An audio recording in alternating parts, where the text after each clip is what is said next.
வணக்கம். இன்றைக்கி நம்ம பார்க்க போகிற சமையல் என்னென்னு பார்த்தீங்கன்னா, நார் சத்து, புரோட்டீன் சத்து நிறைந்த ஒரு பிரேக்ஃபாஸ்ட் ரெசிபி தான் பார்க்க போகிறோம். இது ரெகுலராக எடுத்துகிட்டு வரும்போது உடல் எடை நல்ல கண்ட்ரோலுக்கு வரும், சுகர் லெவல் நல்ல கண்ட்ரோலுக்கு வரும். சின்னவங்கலேருந்து பெரியவங்க வரைக்கும் தாராளமாக சாப்பிடலாம். நல்ல ஒரு ஆரோக்கியமான ரெசிபி. வாங்க அதை எப்படி செய்யலாங்கிறத பார்க்கலாம். இல்லை புரோட்டீன் இட்லி எப்படி செய்யலாங்கிறத பார்க்கலாம். இப்போ ஒரு பவுல் எடுத்துக்கலாம். ஏதாவது ஒரு கப் எடுத்துக்கோங்க. இதில் வந்து பாசிப்பருப்பு சேர்த்துக்கலாம் ஒரு கப் அளவுக்கு. அதே கப்பில் ஒரு கப் அளவுக்கு உளுந்து சேர்த்துக்கலாம். இப்போ அதே கப்பில் 1/4 கப்புக்கும் கொஞ்சம் கம்மியாக ஜவ்வரிசி சேர்த்துக்கலாம். இப்போ இது எல்லாத்தையும் நல்லா 2-3 தடவை கழுவிட்டு வந்துட்டு பார்க்கலாம். இப்போ பாருங்கள், நல்லா 2-3 தடவை கழுவிட்டு வந்துட்டேன். இப்போ தண்ணி ஊற்றிட்டு நல்லா ஒரு 2 மணி நேரம் ஊற வச்சுக்கலாம். தண்ணி இந்தளவுக்கு நல்லா தெளிவாக வரணும், அந்தளவுக்கு நல்லா கழுவி எடுத்துடணும். இப்போ ஊறினதுக்கப்புறம் பார்க்கலாம். இப்போ இதில் 1/4 டீஸ்பூனுக்கும் கம்மியாக கொஞ்சமாக வெந்தயம் சேர்த்துக்கலாம். இப்போ பாருங்கள், நல்லா ஒரு 2 மணி நேரம் ஊறிடுச்சு. இப்போ இது வந்து மிக்ஸி ஜாரில் சேர்த்துக்கலாம். சேர்த்துட்டு நல்லா அரைச்சிக்கலாம். நல்லா நைஸாக அரைச்சிக்கணும்.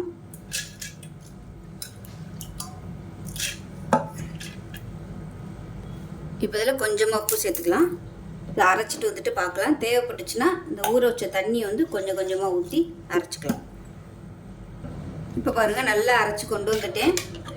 நான் வந்து மிக்சிலே போட்டு, நீங்கள் கிரைண்டரில் போடுறதுனாலும் போட்டுக்கோங்க. எப்போயும் நம்ம உளுந்துக்கு எப்படி ஆட்டுவோமோ அந்த மாதிரி நல்லா ஆட்டிக்கோங்க.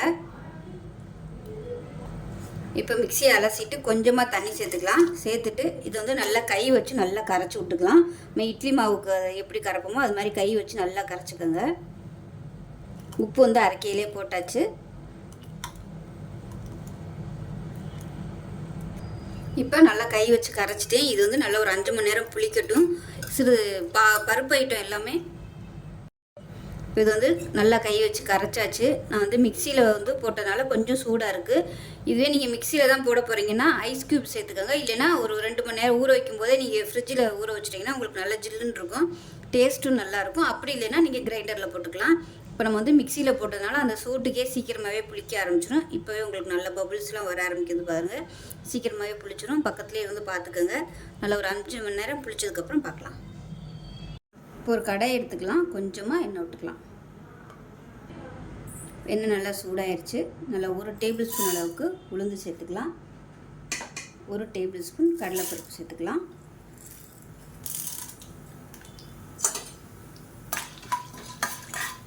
இப்போ இது கூடவே 12 வரமிளகாய் சேர்த்துக்கலாம். இது வந்து சின்னதாக இருக்கிறதுனால 12 எடுத்திருக்கேன். நீங்கள் உங்களோட காரத்துக்கு தகுந்த மாதிரி எடுத்துக்கோங்க. இது கூட நம்ம பச்சை மிளகாயும் சேர்க்க போகிறோம். ஏன்னா பருப்பு இட்லிங்கிறதுனால கொஞ்சம் நல்லா காரசாரமாக இருந்தால் தான் நல்லாயிருக்கும் தொட்டு சாப்பிட்றதுக்கு. இப்போ இது கூடவே நல்லா ஒரு மீடியம் சைஸாக 2 பெரிய வெங்காயம் கட் பண்ணி வச்சுருக்கேன், அதை சேர்த்துக்கலாம். அது கூடவே 10 சின்ன வெங்காயம் சேர்த்துக்கலாம். அதோடவே ஒரு 6லேருந்து 7 பூண்டு பல் சேர்த்துக்கலாம். சின்னதாக ஒரு 4 துண்டு இஞ்சி. இப்போ இது எல்லாத்தையுமே நல்லா வதக்கிக்கலாம். இது கூடவே 2 பச்சை மிளகாயை உடச்சிட்டு சேர்த்துக்கணும்.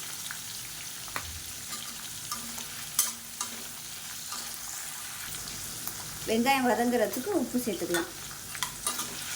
அடுப்பு லோவில் தான் வச்சுருக்கேன். கையில் இருந்துச்சுன்னா உளுந்து கடலைப்பருப்பும் கருகி போயிடும். அதனால் லேசாக வறுபட ஆரம்பிக்கும் போதே எல்லாத்தையும் ஒன்றா சேர்த்துட்டோம்னா நல்லா வறுபட்டுரும், கருகாது.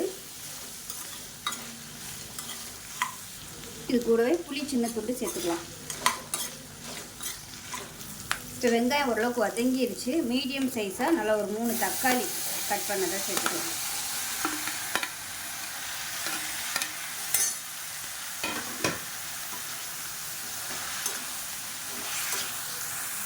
இப்போ எல்லாமே நல்லா வதங்கிருச்சு. ஒரு கைப்பிடி கருவேப்பிலை, கொத்தமல்லி, புதினா எல்லாமே ஒவ்வொரு கைப்பிடி சேர்த்துக்கலாம்.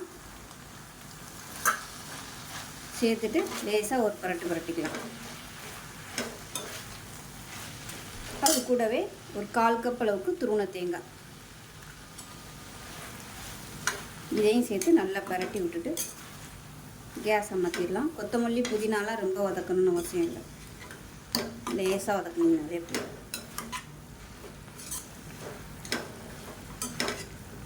கேஸ் அமர்த்திடலாம். இப்போ ஆட்டி கரைச்சி வச்ச மாவு எப்படி இருக்குன்னு பார்க்கலாம். இப்போ பார்த்தீங்கன்னா லேசாக புளிச்சு வந்துருக்குது. பார்க்கையிலே நல்லா தெரியுது பாருங்கள். இன்னுமே நல்லா புளிக்க விடலாம். எனக்கு வந்து இப்போ டைம் இல்லை புளிக்க வைக்கிறதுக்கு, அதனால் நான் வந்து இதோடு எடுத்துக்கிறேன். இப்போ வந்து நான் இட்லி தட்டில் தான் ஊற்ற போகிறேன், துணியில். நீங்கள் வந்து எண்ணெய் தடவி ஊற்றுறதுனாலும் ஊற்றிக்கலாம்.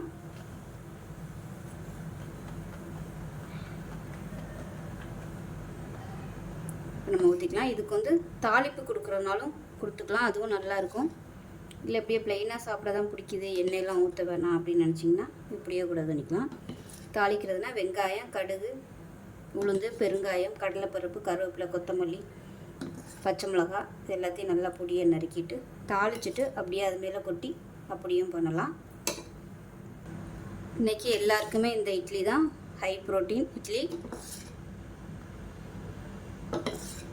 சின்னவங்கலேருந்து பெரியவங்க வரைக்கும் இந்த இட்லி வந்து செஞ்சு கொடுங்க, ரொம்பவும் ஆரோக்கியமாக இருக்கும். ரைஸ் சேர்க்கலை, நல்ல ஹெல்த்தியாக இருக்கும். இப்போ இட்லி பாத்திரத்தில் தண்ணி நல்லா சூடு ஏறி ஆவி வர ஆரம்பிக்குது. இப்போ நம்ம இதை வந்து வேக விட்டு எடுத்துக்கலாம். குறைஞ்சது ஒரு 3லேருந்து 4 நிமிஷம் நல்லா வேகட்டும்.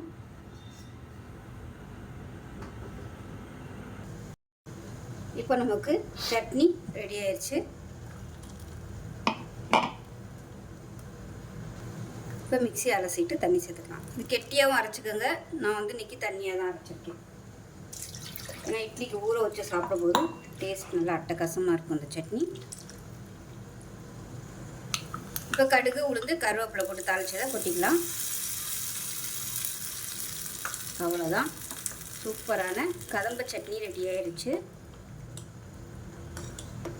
இன்னும் கூட தண்ணியாக வச்சுக்கலாம். நான் வந்து இந்த அளவுக்கு வச்சுருக்கேன். இன்னும் தண்ணியாக வச்சிங்கன்னா கூட சூப்பராக இருக்கும். ஆனால் தண்ணியாக வைக்க வைக்க அதுக்கேற்ற மாதிரி நீங்கள் மிளகா வந்து சேர்த்துக்கணும், இல்லைன்னா சப்புன்னு இருக்கும். இப்போ இட்லி நல்லா வெந்துருச்சான்னு பார்க்கலாம்.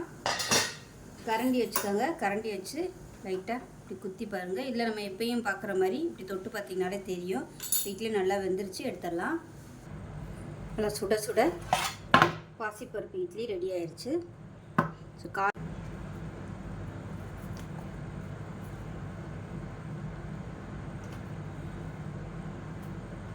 இப்போ நமக்கு அருமையான பாசிப்பருப்பு இட்லி ரெடி ஆயிடுச்சு. இப்போ நமக்கு அருமையான பாசிப்பருப்பு உளுந்து இட்லி ரெடி ஆயிடுச்சு.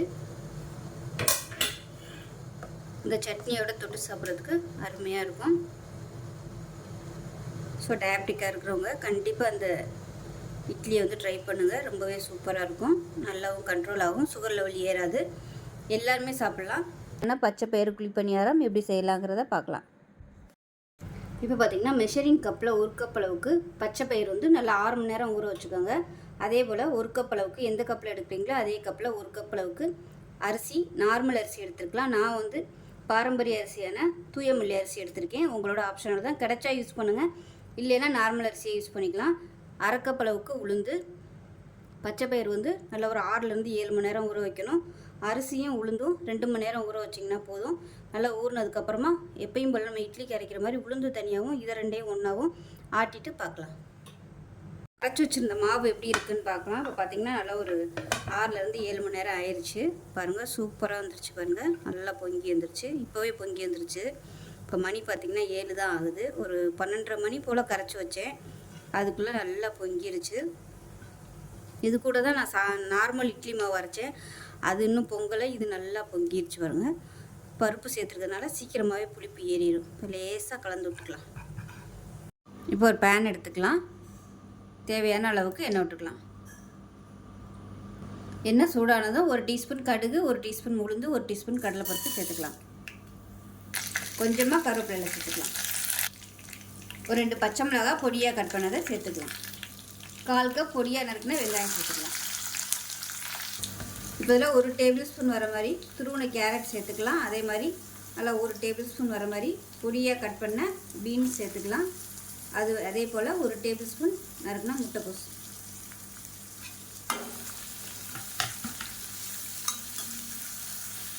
இப்போ இந்த காய்கறி வதங்குறதுக்கு மட்டும் உப்பு சேர்த்துக்கலாம். மாவில் உப்பு இருக்கும், அதனால் கவனமாக சேர்த்துக்கலாம்.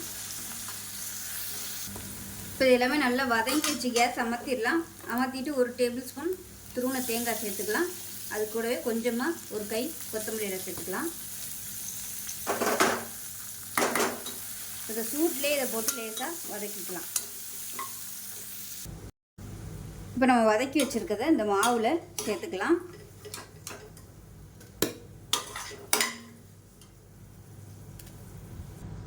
இது இப்போ நல்லா கலந்து விட்டுக்கலாம்.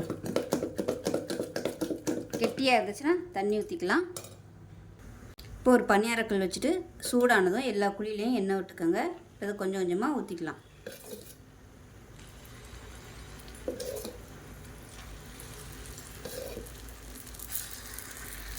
மூடி வச்சிடலாம். இப்போ பாருங்கள், மேல்புறம் நல்லா வெந்துருச்சு. இப்போ தான் திருப்பி விட்டுக்கலாம்.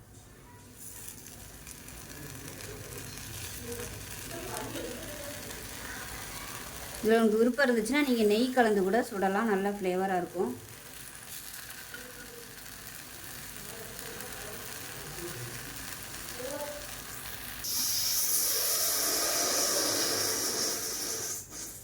இப்போ பாருங்கள், நல்லா ரோஸ்ட் ஆயிடுச்சு. 2 சைடும் அருமையான பச்சை பயிறு புளிப்பணியாரம் ரெடி ஆயிடுச்சு. அதுவும் வெஜிடபிள்லாம் போட்டு நல்ல ஒரு ஆரோக்கியமான ரெசிபி. ஃபுல் ப்ரோட்டீன் சத்து நிறைந்த பச்சை பயிறு புளிப்பணியாரம் ரெடி. டேஸ்ட் அட்டகாசமாக இருக்கும். இப்படியே சாப்பிட்லாம். சைடிஷ் தேவையில்லை. விருப்பப்பட்ட தேங்காய் சட்னி இல்லை கார சட்னி இல்லை பொடி கூட வச்சு சாப்பிட்லாம். ஸோ அவ்வளோதான். இந்த வீடியோ பிடிச்சிட்டா லைக் பண்ணுங்கள், கமெண்ட் பண்ணுங்கள், சேனலை சப்ஸ்கிரைப் பண்ணுங்கள், பக்கத்தில் உள்ள பெல் பட்டனை ப்ரெஸ் பண்ணுங்கள். நன்றி. பார்த்திங்கன்னா உடல் எடை குறைக்கிற மாதிரியும் சுகர் கண்ட்ரோல் பண்ணுற மாதிரியும் அதே சமயம் ப்ரோட்டீன் சத்து அதிகரிக்கிற மாதிரியும் ஒரு அருமையான இட்லியோ அதுக்கு தொட்டு சாப்பிட்ற மாதிரி ஒரு கார சட்னி எப்படி செய்யலாங்கிறத பார்க்கலாம்.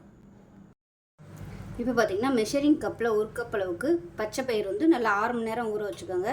அதே போல் 1 கப் அளவுக்கு எந்த கப்பில் எடுக்கிறீங்களோ அதே கப்பில் 1 கப் அளவுக்கு அரிசி, நார்மல் அரிசி எடுத்துருக்கலாம். நான் வந்து பாரம்பரிய அரிசியான தூயமல்லி அரிசி எடுத்திருக்கேன். உங்களோட ஆப்ஷனோட தான், கிடைச்சா யூஸ் பண்ணுங்கள், இல்லைன்னா நார்மல் அரிசியை யூஸ் பண்ணிக்கலாம். 1/2 கப் அளவுக்கு உளுந்து. பச்சை பயிர் வந்து நல்லா ஒரு 6லேருந்து 7 மணி நேரம் ஊற வைக்கணும். அரிசியும் உளுந்தும் 2 மணி நேரம் ஊற வச்சிங்கன்னா போதும். நல்லா ஊறினதுக்கப்புறமா எப்பயும் போல் நம்ம இட்லிக்கு அரைக்கிற மாதிரி உளுந்து தனியாகவும் இதை 2ஐயும் ஒன்றாவும் ஆட்டிட்டு பார்க்கலாம். இப்போ ஒரு மிக்ஸி ஜார் எடுத்துக்கலாம். நல்லா கொஞ்சம் மீடியம் சைஸாக ஒரு 2 தக்காளி எடுத்துக்கலாம். வெங்காயம், பெரிய வெங்காயம். தக்காளி அளவை விட வெங்காயம் கம்மியாக இருக்கணும். 1/4 எடுத்திங்கன்னா போதும். தக்காளி எவ்வளோ இருக்கோ அதில் 1/4 வெங்காயம் எடுத்துக்கோங்க. இந்த அளவுக்கு இஞ்சி சேர்த்துக்கோங்க. ஒரு 3 பல் பூண்டு சேர்த்துக்கலாம். இப்போ இதில் ஒரு 13 வரமிளகா சேர்த்துக்கலாம். இது வந்து எல்லாமே சின்ன சின்னதாக தான் இருக்குது. காரமும் இது கம்மியாக தான் இருக்கும். அதனால நான் வந்து ஒரு 10க்கு மேலே எடுத்திருக்கேன். காரத்தை பொறுத்து நீங்கள் எடுத்துக்கோங்க. பெரிய வரமிளகா இருந்துச்சுன்னா 5லேருந்து 6 எடுத்திங்கன்னா போதும். தேவையான அளவுக்கு உப்பு சேர்த்துக்கலாம். இப்போ எல்லாத்தையும் நல்லா நைஸாக அரைச்சிட்டு பார்க்கலாம். இப்போ பாருங்கள், நல்லா நைஸாக அரைச்சாச்சு. இப்போ ஒரு கடாயை எடுத்துக்கலாம். நல்லெண்ணெய் சேர்த்துக்கலாம். எண்ணெய் நல்லா சூடாயிடுச்சு. கடுகு சேர்த்துக்கலாம். அது கூடவே கொஞ்சமாக சீரகம் சேர்த்துக்கலாம். கருவேப்பிலை சேர்த்துக்கலாம். இப்போ அரைச்சி வச்சுருக்க அந்த பேஸ்ட்டை சேர்த்துக்கலாம். அதை நல்லா வதக்கி விட்டுக்கலாம். இப்போ இதில் 1 டேபிள் ஸ்பூன் கடலை மாவு சேர்த்துக்கலாம். சேர்த்துட்டு நல்லா வதக்கி விட்டுக்கலாம். பச்சை வாசனை போக நல்லா வதக்கணும். கொஞ்சம் நல்லா அப்படியே வதங்கி சுருண்டு வரட்டும். அடுப்பு நல்லா மீடியத்தில் வச்சுக்கோங்க. இப்போ பாருங்கள், நல்லா வதங்கி எண்ணெய்லாம் விட ஆரம்பிக்குது. இந்த ஸ்டேஜில் தண்ணி சேர்த்துக்கலாம். இந்த சட்னி வந்து தண்ணியாக இருந்தால் தான் நல்லாயிருக்கும். அதனால் தேவையான அளவுக்கு தண்ணி சேர்த்துக்கோங்க. தண்ணி சேர்த்துட்டு நல்லா கொதிக்க விட்டுக்கலாம்.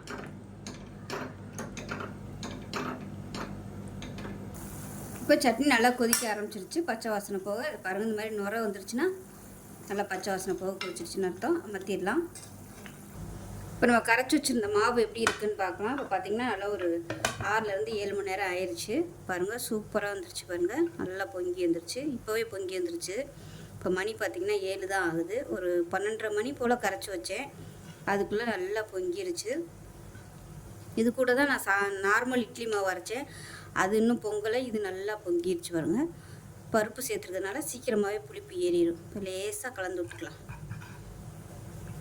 கலந்து விட்டு இட்லி சட்னி நம்ம தண்ணி காய வச்சு ஊற்றிக்கலாம். நான் வந்து இன்றைக்கி இட்லி துணியில் ஊற்றுருக்கேன். நீங்கள் வந்து எண்ணெய் தடவி குக்கரில் ஊற்றுறதுனாலும் ஊற்றிக்கலாம். இந்த மாவு வந்து ரொம்ப ஸ்டோர் பண்ணி வைக்க முடியாது. நார்மல் இட்லி மாவு மாதிரி அன்னன்னைக்கு ஆட்டி நம்ம இட்லியோ தோசையோ ஊற்றிக்கிறது நல்லது. ஒருவேளை மிச்சமாயிருச்சுன்னா அடுத்த நாளே காலி பண்ணிடுங்க. அவ்வளோதான். 1 நாள் இல்லை 2 நாள் தான் தாங்கும். ஏன்னா பருப்பு சேர்த்துருக்கிறதுனால ரொம்ப அப்படியே மொறு மொறுன்னு வந்துடும். இப்போவே பார்த்தீங்கன்னா தெரியும் நல்லா மொறுன்னு வந்துருச்சு புளிச்சு போய். இது நம்ம நாளைக்கு எடுக்கும்போது இன்னுமே புளிச்சு வந்துடும். அதனால் நம்ம எவ்வளோ தேவையோ அதுக்கு தகுந்த மாதிரி கொஞ்சமாக போட்டு நம்ம யூஸ் பண்ணிக்கிறது நல்லது. இப்போ பார்த்தீங்கன்னா இட்லி பாத்திரத்தில் தண்ணி ஊற்றிருக்கேன். தண்ணி நல்லா சூடாயிருச்சு. நம்ம வேக விட்டு எடுத்துக்கலாம். அதில் 3லேருந்து 4 நிமிஷம் வேகட்டும். இப்போ இட்லி எப்படி இருக்குன்னு பார்க்கலாம். நார்மலாக பார்க்குற மாதிரி கையை வச்சு பார்த்துக்கோங்க வெந்துருச்சா இல்லையான்னு. இப்போ இது நல்லா வெந்துருச்சு எடுத்துக்கலாம். அருமையான பச்சை பயிறு இட்லி ரெடி ஆயிடுச்சு. இப்போ சுட பச்சை பயிறு இட்லி, அதுக்கு தொட்டு சாப்பிட்ற மாதிரி ஒரு காரசாரமான தக்காளி தண்ணி சட்னி. இந்த மாதிரி பருப்பு போட்டு இட்லி செய்யும்போது கார சட்னி இந்த மாதிரி வச்சு சாப்பிட்டிங்கன்னா தான் எடுக்கும். வெயிட் லாஸ் பண்ணணும்னு நினைக்கிறவங்களும் சுகர் கண்ட்ரோல் பண்ணணும்னு நினைக்கிறவங்களும் காலையில் பிரேக்ஃபாஸ்ட்டாகவும் எடுத்துக்கலாம், டின்னருக்கும் எடுத்துக்கலாம்.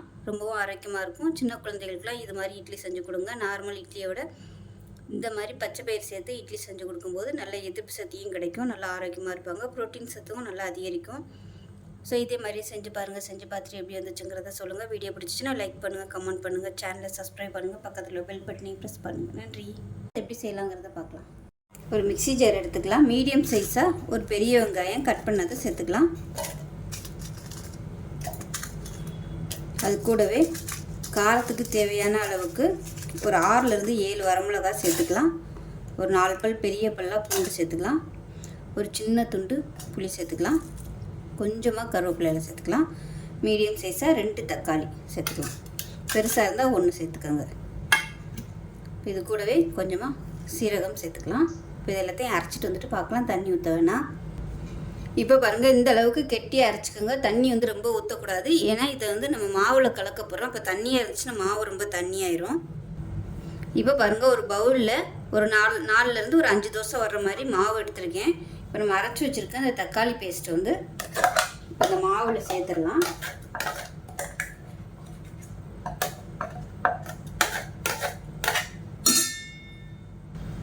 இப்போ தான் நல்லா கலந்து விட்டுக்கலாம். கலந்து விட்டுட்டு டேஸ்ட் பண்ணி பார்த்துக்கோங்க. பார்த்துக்கிட்டு உப்பு பத்தலைன்னா உப்பு சேர்த்துக்கலாம். ஏன்னா மாவில் உப்பு போட்டு தான் இருக்கும். அதனால் பத்தாத மாதிரி இருந்துச்சுன்னா மட்டும் உப்பு சேர்த்துக்கலாம். உப்பு கொஞ்சம் கம்மியாக இருக்குது, உப்பு சேர்த்துக்கலாம். இப்போ தோசைகள் நல்லா காஞ்சிடுச்சு. மாவை நல்லா கலந்து விட்டுட்டு தோசையாக ஊற்றிக்கலாம்.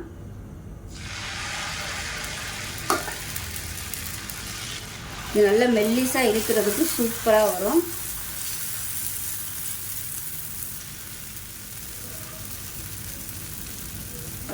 இப்போ இதுக்கு மேலே அடுப்பு நல்லா கொஞ்சம் மீடியத்தில் வச்சுக்கோங்க. ஒரு முட்டையை உடைச்சிட்டு சேர்த்துக்கலாம்.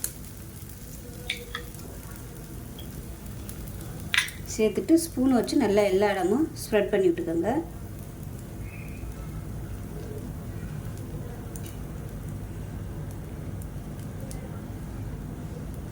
நல்லா வாசனையாக இருக்கும். இந்த வெங்காயம் தக்காளி பூண்டு வாசனையோட சூப்பராக இருக்கும் தோசை. இப்போயும் போல் பண்ணாமல் இது மாதிரி முட்டை தோசை செஞ்சு கொடுங்க.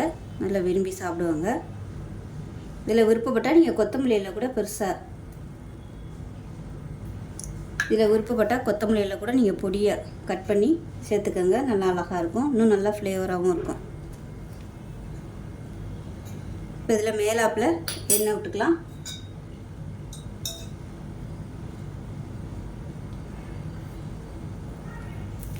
இப்போ ஒரு சைடு நல்லா வெந்துருச்சு, திருப்பி விட்டுக்கலாம்.